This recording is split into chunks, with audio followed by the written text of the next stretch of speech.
have no leverage, Hassan? Yes, they do. What are you talking about?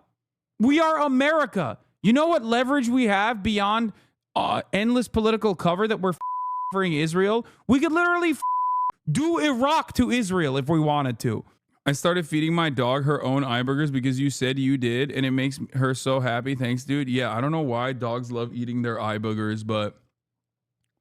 Lemon Fairy, thank you for the 5 gifted subs in the form of international assistance. There you go. Allowing 5 people to no longer be hit by the top of the hour ad break. Let's continue. Not been unambiguous about the humanitarian situation in Gaza. It is a crisis. No amount of humanitarian aid at this moment is enough. We need to be doing everything we can to get more humanitarian aid, food, medicine, water, other appropriate supplies into Gaza. And that is why you have seen this administration champion really an all of the above approach when it comes to humanitarian aid. We have been engaging directly with partners in the region to ensure that every crossing possible that can allow for the access of trucks and other things is able to make its way into Gaza. You have seen us undertake airdrops. You've seen our partners in Jordan undertake airdrops, and we're continuing to press and hope that this maritime corridor is a conduit, and we believe that will be the case very soon as well. Oh, dude, why the need for airdrops, man? Why? A question, please. A question that demands an answer. You keep talking about these fucking airdrops, and it's like there's literally ground access. It's not like Gaza is a fucking island, dude. Fuck you mean airdrops? Who is cutting off access? Who's cutting off access to aid on the ground from the many different ways in which a shit ton more aid could be received? The answer to that question is Israel. It is a direct violation of human rights that Israel is doing, while we are specifically getting, while they're specifically getting weapons from us to do so.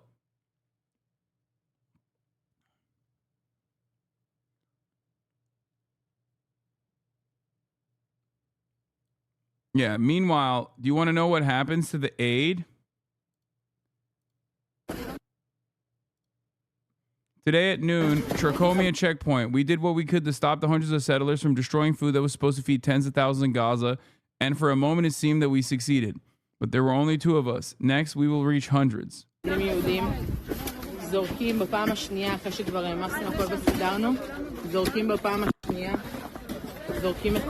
Like, this person was trying to stop the fucking freaks in the back from destroying the food trucks, destroying the aid on the food trucks.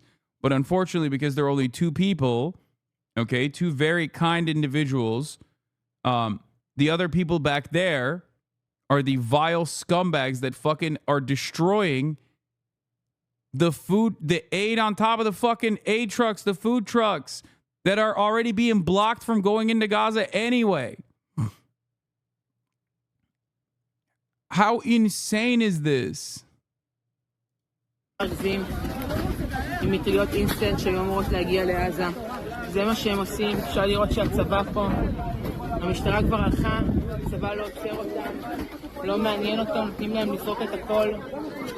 אחרי שעמדנו, חטפנו מהם. Oh my god, these inbred fucking douchebags in the background, dude. Jesus Christ, dude. Just like, she's saying the military isn't stopping them. Yeah. Oh, that's the other part of this too. The military absolutely does not fucking do anything to stop them.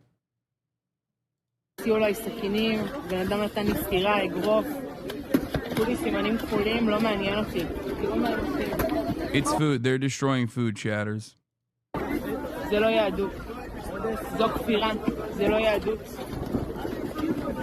זה אנשים שהם מעל החוק, פשוט מעל החוק.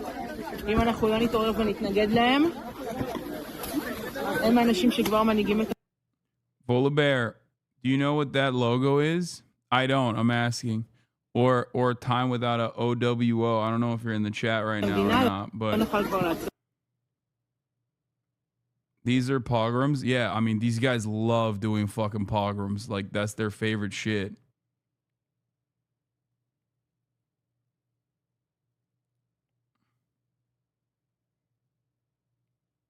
Ninth oath or something, isn't it? I don't know.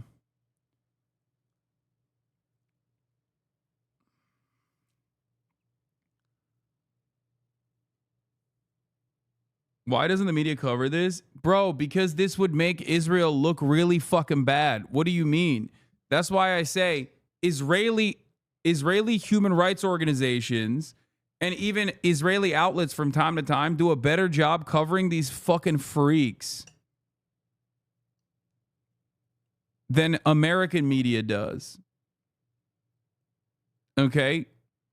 It's just like, I was shocked to see the CNN reporting. It came months after other outlets like 972 Magazine and Local Call had already done extensive coverage on the Negev base that was also being used as like a torture facility, basically a concentration camp for the Palestinians apprehended and released, mind you.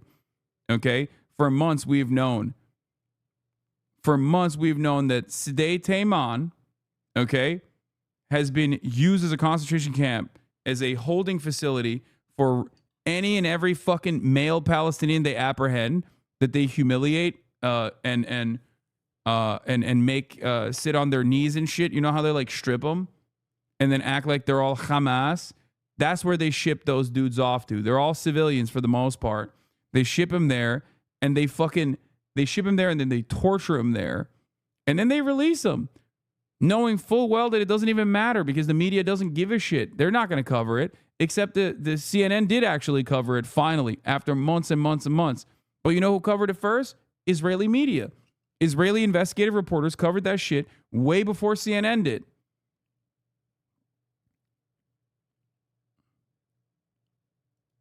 Another aid truck has been caught on fire. Update, another aid truck has just been set on fire by Israeli settlers. Jesus Christ.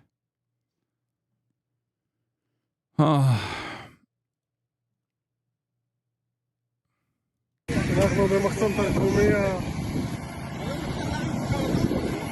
תראו, חבר'ה פה, לא מפחדים, בחורות, בחורים. איזה יופי. נותנים את המשאיות של החמאס. מקסימה. איזה יופי, תראו. אנחנו במחסום...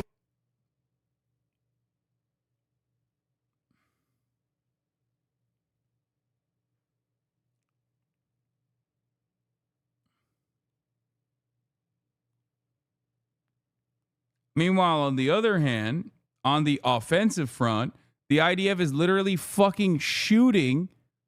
The IDF is literally shooting UN convoys and shit that are trying to get to the goddamn doctors, the American doctors that are fucking dehydrated in a hospital. These American doctors that went there recently, mind you. But then Israel decided to siege Rafah anyway. There is no salvation. Like, there is no way to like look at this and be like, this is actually permissible. This is actually perfectly valid. It just doesn't make sense.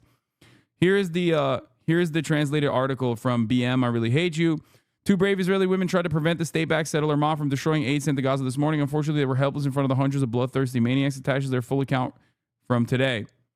A group of settlers from the Order 9 organization and their supporters received this information and came to block the crossing with their private vehicles. They climbed onto the trucks that were waiting to enter and dumped thousands of sacks of rice, sugar, and hot meals.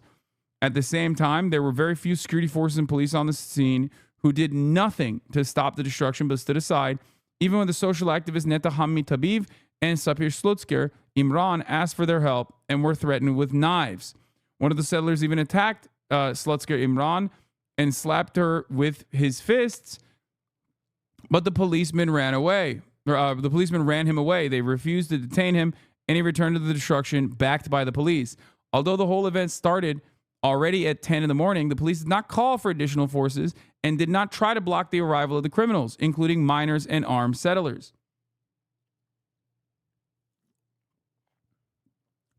At the first round, the settlers drove to the checkpoint in an attempt to stop more trucks. During this time, we helped the truck drivers reload the equipment on the trucks before returning back to their point of departure. After about an hour, a large group of nearly 150 people, including miners, arrived and then managed to dismantle and destroy all the goods that were still on the trucks with knives, sharp pieces of wood, and axes, damaged the equipment, and threatened the workers, the Palestinians. In that time, we did not see a single arrest, and all was done was the useless removal of a few who immediately returned to continue. Today, it was just the two of us. Next time, we must come in dozens and hundreds to stop these criminal acts of hate, which also caused the continuation of the violent war in Gaza, endangering the abductees and all of us. The settlers say they want to pressure Hamas into this disgrace, but there is no justification for the destruction of basic food for innocents. This is an act of revenge and starvation. We came back bruised, but we will not stand back.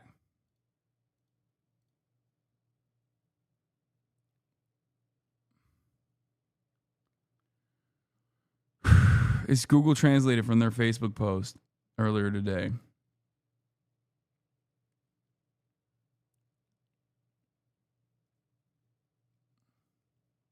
This is why I say, the Israeli government's actions are akin to ISIS. Closer to ISIS than anything else.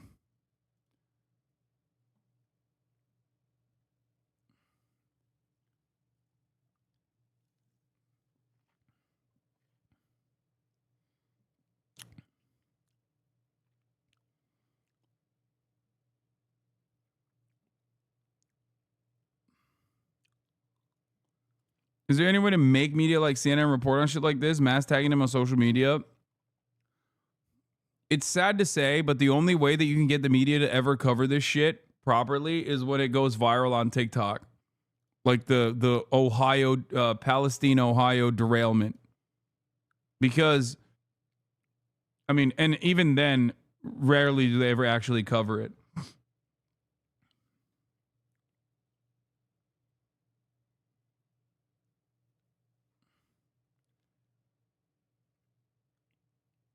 The only other way that the media ever covers it unconditionally is if a white person is in the crosshairs, which is why the 20 American doctors play a very important role in this situation. Okay? Or if a reporter is killed by these psychos, fuck no. Shireen Abu Akleh was murdered by an Israeli sniper. It didn't do shit. The American media literally did not care. It was an American Palestinian journalist, a very famous journalist. They do not care.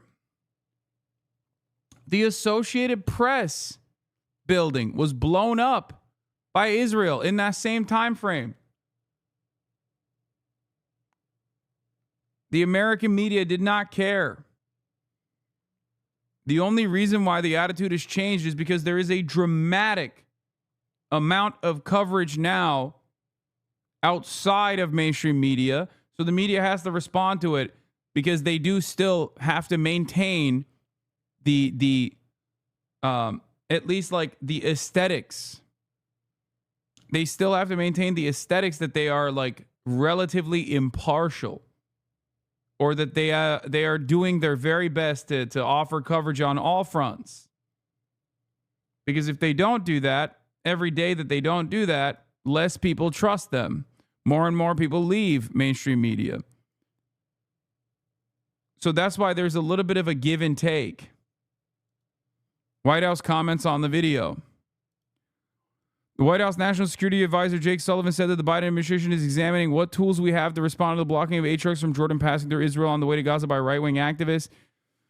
It is shocking that there are people who attack and loot the trucks that come from Jordan to Gaza. We are taking the Israelis at the highest level, talking to the Israelis at the highest level. This is completely unacceptable behavior. Yeah. A better statement in this circumstance would be to mention that this has been ongoing and that America is going to threaten further removal of aid to Israel and will no longer offer weapons transfers, which they shouldn't have already. Like, instead of this bullshit, like what tools we have, said that the Biden administration is examining what tools we have. Instead of doing this fucking classic, like, oh, Well, we are beginning to investigate the investigations that might be coming down the line after Israel has done a self-examining and a reflection on the actions collectively that we will all think about thoroughly. Like that kind of bullshit. They have no leverage, Hassan. Yes, they do. What are you talking about? We are America. You know what leverage we have beyond endless political cover that we're fucking offering Israel? We could literally fucking do Iraq to Israel if we wanted to. Okay? Shut the fuck up. No, leverage my ass. I'm losing my mind a little bit here. Like, Israel is small bean, but so is America? Is that where we're at now? Oh, it was a joke? Jesus Christ. We could literally fucking invade Tel Aviv tomorrow. The fuck do you mean we have no leverage? It's, of course, unconscionable and completely beyond the scope of reason because we only do that to foreign adversaries.